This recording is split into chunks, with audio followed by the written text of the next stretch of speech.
के माल हो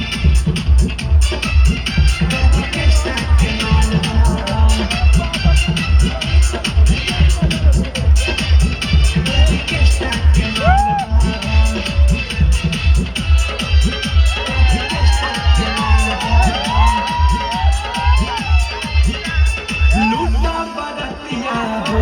तुम जहाँ रतिया हो देखो न अपने देखा ले घूम के चोली के पटिया हो लूटा बरतिया हो तुम जहाँ रतिया हो देखो न अपने देखा ले घूम के चोली के पटिया हो बाते गजब कोलाई बाजब के चीज हाथ भीतरी घुसा के सगले के गीज ढोढ़िए कपड़ा देखी खाल आदि के पटाओ आदि केस्टा के माल आदि के पटाओ आदि केस्टा के माल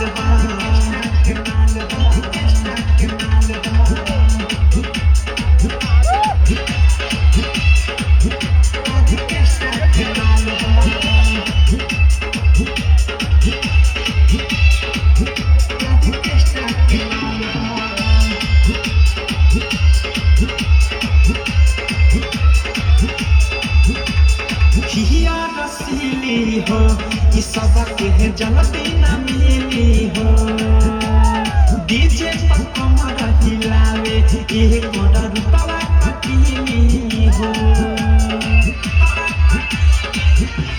सुना हिया रसीली हो इस सब के जलती न मिली हो डीजे पर कमर हिलावे ये कोड रूपवा कटीली हो के चुमा चाटिए कच्ची खसावा भूल जाइब पुरन की के आई न याद देखी के फरमा के सभे बेहाल हो आदि के पटाओ आदि केस्टा के माल हो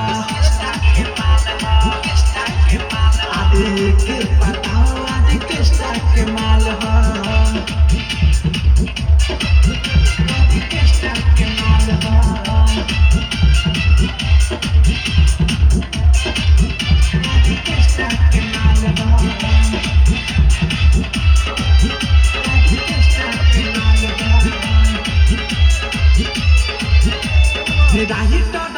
की विशाल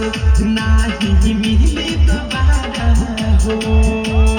अवध सप्रेमी सुन पवन हो लागी न भारा हो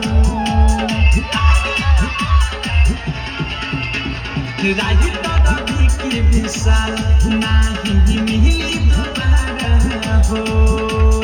अवध सप्रेमी सुन पवन हो लागी न भारा हो देखो अंदागे बिकी लगाओ तालो आगे पीछे ले जाके करना छो ओइ संबा देश के भी लागे तीरे पाल हो आदि के पटाओ आदि केस्टा के माल हो आदि के पटाओ आदि केस्टा के माल हो आइल बंगाल से बाहर के चाल हो कमर हिला के त करत बवाल हो देखो एकर गोरे गोरे गाल हो आदि के पटाओ आदि केस्टा के माल हो आदि के पटाओ आदि केस्टा के माल हो